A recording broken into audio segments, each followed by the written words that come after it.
ውድ ቻናላችን ቤተሰቦች እንኳን ወደ ቻናላችን በደና መጣችሁ። አሁንም ሊቨርፑልን በተመለከቱ ዘገባዎች ተመልሼ መጥቻለሁ። በሳት የምንመለከታቸው የቀድሞ የሊቨርፑል ተጫዋች በአሰልጣኝነት ሊመለስ እንደሆነ እየተነገረ ይገኛል። ኢብራሂማ ኮናቴም ሪያል ማድሪድን ለመቀላቀል ከጫፍ ደርሷል እየተባለ ነው። ሊቨርፑሎችም በቅድመ ውድድር ዝግጅት ላይ ሁለት ተጨማሪ ጨዋታን በአንፊልድ እንደሚያደርጉም ተዘግቧል።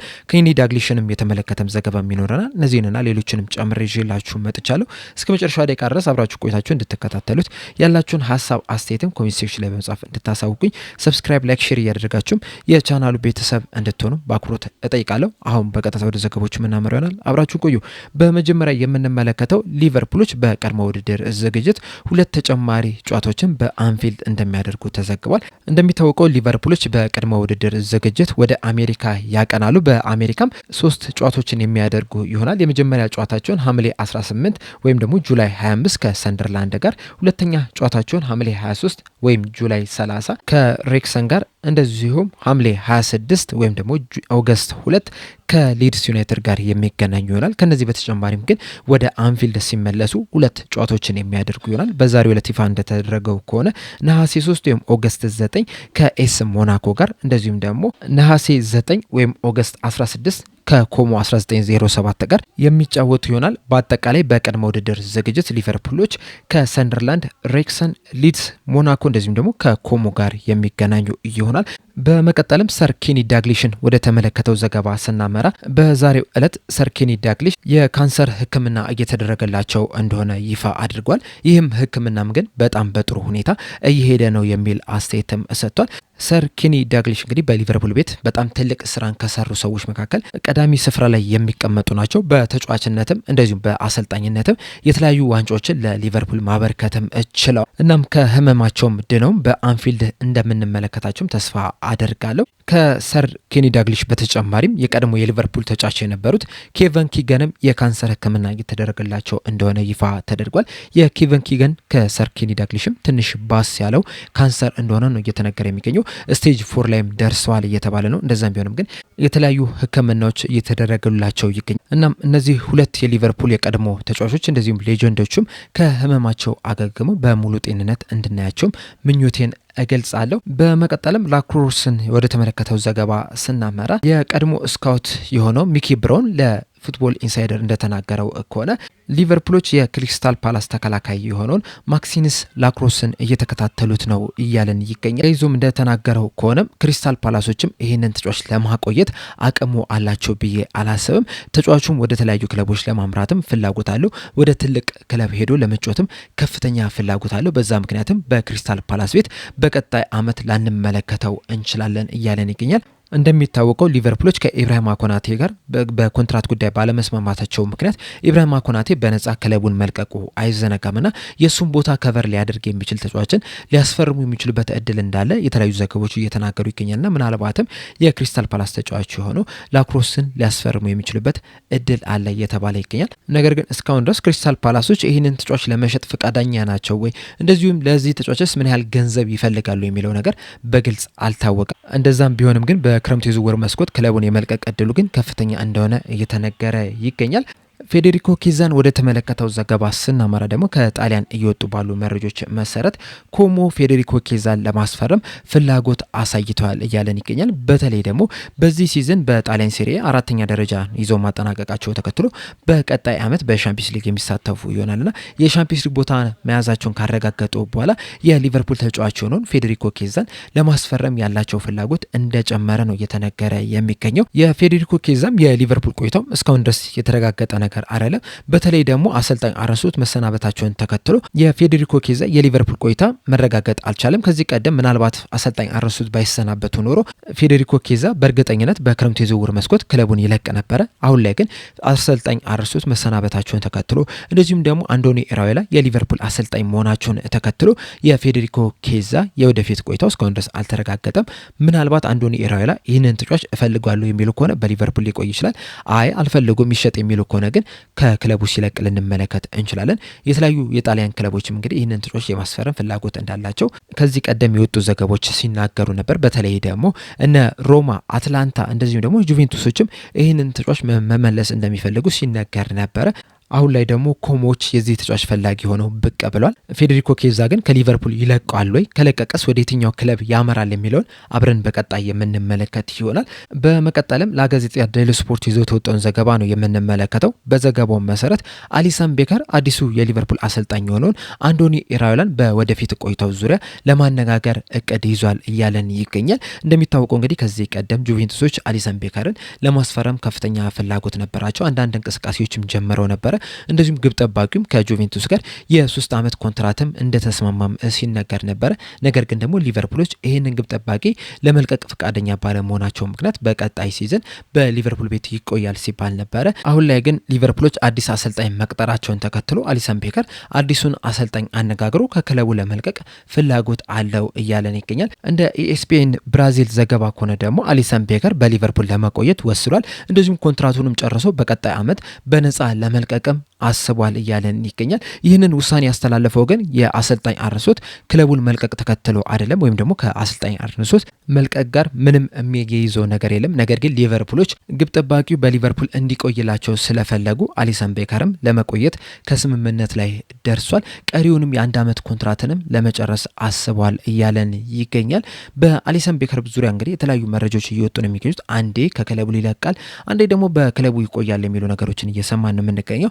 አሁን ላይ ባሉት መረጃዎች መሰረት አብዛኞቹ አሊሰን ቤከር በሊቨርፑል እንደሚቆይ ነው እየተናገሩ የሚገኙት። ነገር ግን ደግሞ በእግር ኳስ ውስጥ ምንም ነገር ሊፈጠር ይችላል።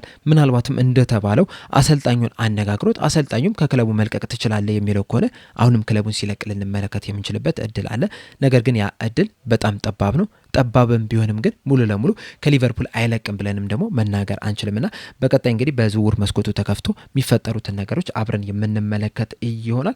በመቀጠልም ኢብራሂማ ኮናቴን ወደ ተመለከተው ዘገባ ስናመራ የስፔን ጋዜጣ የሆነው አስ ይዘው ተወጣው ዘገባ መሰረት ሪያል ማድሪዶች ኢብራሂማ ኮናቴን በነጻ ዝውውር ለማስፈረም ከጫፍ ደርሷል እያለን ይገኛል። አያይዞም በዘገባውም ኢብራሂማ ኮናቴን በሪያል ማድሪድ ቤት የ4 ዓመት ኮንትራት ለመፈረምም ከስምምነት ላይ እንደደረሱም ነው የተነገረ የሚገኝ።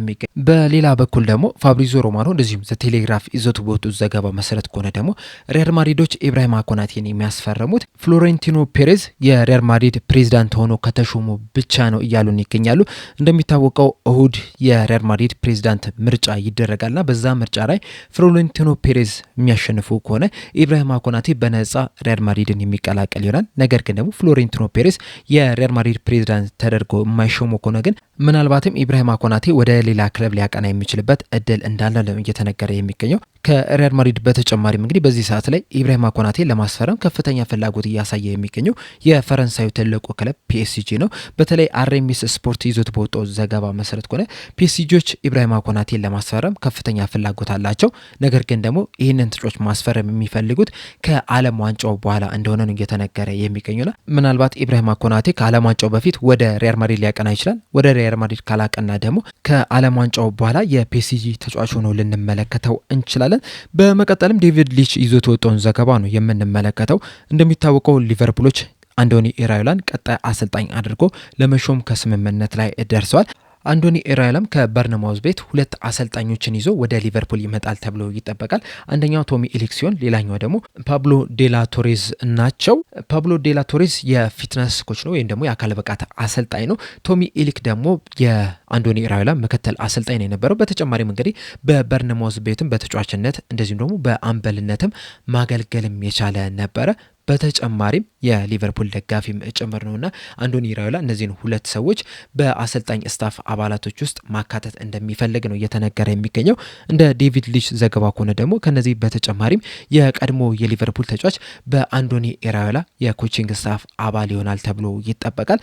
ማን ይመጣል የሚለው ነገር እስካሁን ድረስ አልተረጋገጠም። ነገር ግን አሁን ላይ ባሉት መረጃዎች መሰረት ምናልባትም ቲያጎ አልካንትራ ሊሆን ይችላል እየተባለ ይገኛል። እንደሚታወቀው ቲያጎ አልካንትራ በቅርቡ ከሃንሲ ፍሊክ የኮቺንግ ስታፍ አባልነት መልቀቁ አይዘነጋምና ሊቨርፑሎች እንግዲህ አንዶኒ ኢራዮላን አሰልጣኝ አድርጎ ሲሾሙ ይህንንም ስፓኒያርድን ወደ ሊቨርፑል ለማምጣት ፍላጎት አላቸው የተባለ ይገኛል።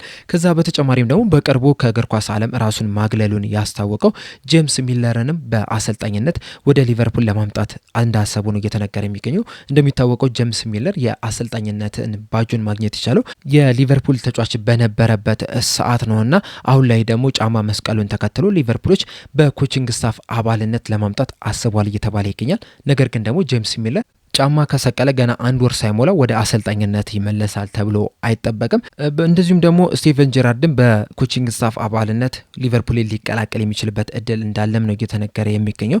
በተለይ ከዚህ ቀደም በሰጠው አስተያየት ሊቨርፑል እኔን ፈልጎ ከመጣ እንደዚሁም ደግሞ አሰልጣኙም የሚከተለው የጨዋታ አስተያየት ከኔ ጋር የሚስማማ ከሆነ ፊሎሶፊው ከኔ ጋር የሚስማማ ከሆነ ወደ ሊቨርፑል መጥቼም ግልጋሎትን መስጠት የሚችል ወይም ደግሞ የሆነ ነገርን መጨመር የሚችል መስሎ ከተሰማኝ በየትኛውም ስራ ወደ ሊቨርፑል ለመመለስ ዝግጁ ነኝ የሚል አስተያየት መስጠቱ አይዘነጋምና ምናልባትም በቀጣይ ዓመት በአንዶኒ ኢራዮላ ኮቺንግ ስታፍ አባልነት ልንመለከተው እንችላለን። ከነዚህ በተጨማሪም ደግሞ የቀድሞ የሊቨርፑል ተጫዋች ሆኖ ጆዋል ማቲፕም በኮቺንግ ስታፍ አባልነት ሊመለስ የሚችልበት እድል አለ። እንደዚሁም ደግሞ አድሪያንም በግብ ጠባቂ አሰልጣኝነት ወደ ሊቨርፑል ሊመለስ ይችላል እየተባለ ይገኛል። ከነዚህ በተጨማሪም ግን ባለፈው ሲዝን ከአሰልጣኝ አርነ ስሎት ጋር በመሆን የፕሪሚየር ሊግ ዋንጫን ማንሳት የቻለው ጆን ሄቲንጋም ወደ ሊቨርፑል አሰልጣኝነት ሊመለስ የሚችልበት እድል እንዳለ እየተዘገበ ይገኛል። በተለይ ጆን ሄቲንጋ በሊቨርፑል በነበረበት ሰዓት ከተጫዋቾቹ ጋር በጣም ጥሩ የሚባል ግንኙነት ነበረና አሰልጣኝ አርነ ስሎት የፕሪሚየር ሊጉን ዋንጫ ለማሳካታቸውም የጆን ሄቲንጋም አስተዋጽኦ እንዳለበት ነው እየተነገረ የሚገኘውና ምናልባት ሊቨርፑሎች በዚህ ሰዓት ላይ ምንም አይነት ስራ ላይ አለመሆኑን ተከትሎ ሊያስፈርሙት ወደ ሊቨርፑል ሊመልሱት የሚችልበት እድል እንዳለ ነው እየተነገረ የሚገኘው። ከነዚህ የቀድሞ የሊቨርፑል ተጫዋቾች መካከል ግን ቲያጎ አልካንትራ በአሰልጣኝነት የመመለስ እድሉ ከፍተኛ እንደሆነ ነው እየተነገረ የሚገኘው። በተለይ ደግሞ ዘቴሌግራፍ ይዞት በወጣው ዘገባ መሰረት ቲያጎ አልካንትራም ወደ ሊቨርፑል ለመመለስ ከፍተኛ ፍላጎት እንዳለውም ነው እየተነገረ የሚገኘው። እንደዚሁም ደግሞ ከአንዶኒ ኢራዮላ ጋርም አብሮ ለመስራትም ከፍተኛ ፍላጎት አለው እየተባለ ይገኛልና ምናልባትም በቀጣይ ቲያጎ አልካንትራ የሊቨርፑል የአሰልጣኞች ስታፍ አባል ሆኖ ልንመለከተው የምንችልበት ከፍተኛ እድል አለ። የነዚህ የቀድሞ የሊቨርፑል ተጫዋቾች በአሰልጣኝነት መመለስ ደግሞ ለአንዶኒ ኢራዮላ ከፍተኛ ጥቅም ይሰጣል ተብሎ ይጠበቃል። በተለይ ደግሞ ቲያጎ አልካንትራ፣ ጄምስ ሚለር እንደዚሁም ደግሞ ስቲቨን ጄራርድ ቢመለሱ በተለይ በአንዶኒ ኢራዮላና በተጫዋቾቹ መካከል ለሚፈጠሩ ክፍተቶች ጥሩ ድልድይ መሆን ይችላሉ፣ ጥሩ ማግባቢያ መሆን ይችላሉ። በተጨማሪም ደግሞ የሊቨርፑል ሌጀንዶች እንደመሆናቸው መጠን በተጫዋቾች ዘንድ ትልቅ ተሰሚነት ይኖራቸዋል ተብሎ ይጠበቃልና ሊቨርፑሎች አንድ የቀድሞ የሊቨርፑል ተጫዋችን ማምጣታቸው ትክክለኛ ውሳኔ ነው ብዬ ነው የማስበው። ነገር ግን ማነው ወደ ሊቨርፑል በአሰልጣኝነት የሚመለሰው የሚለው በጣም ትልቅ ጥያቄ ነው። እንደናንተ ሀሳብ የትኛው የቀድሞ የሊቨርፑል ተጫዋች በአሰልጣኝነት ይመለሳል ብላችሁ ታስባላችሁ? እንደዚህ የትኛውስ ቢመለስ ነው ለሊቨርፑል ለአንዶኒ ኢራዮላ ጥሩ ይሆናል ብላችሁ የምታስቡት? ሀሳብ አስተያየታችሁ እንዳለ ኮሜንት ሴክሽን ላይ በመጻፍ አሳውቁኝ። ለአሁን እኔ እዚህ ላይ አበቃው። እስከ መጨረሻው ደቂቃ ድረስ ስለተከታተላችሁኝ ከልብ አመሰግናለሁ። በቀጣይ በሌላ እስከምንገናኝ ድረስ ሰብስክራይብ፣ ላይክ፣ ሼር ማድረግ እንዳትረሱ። ቸር ያቆየን።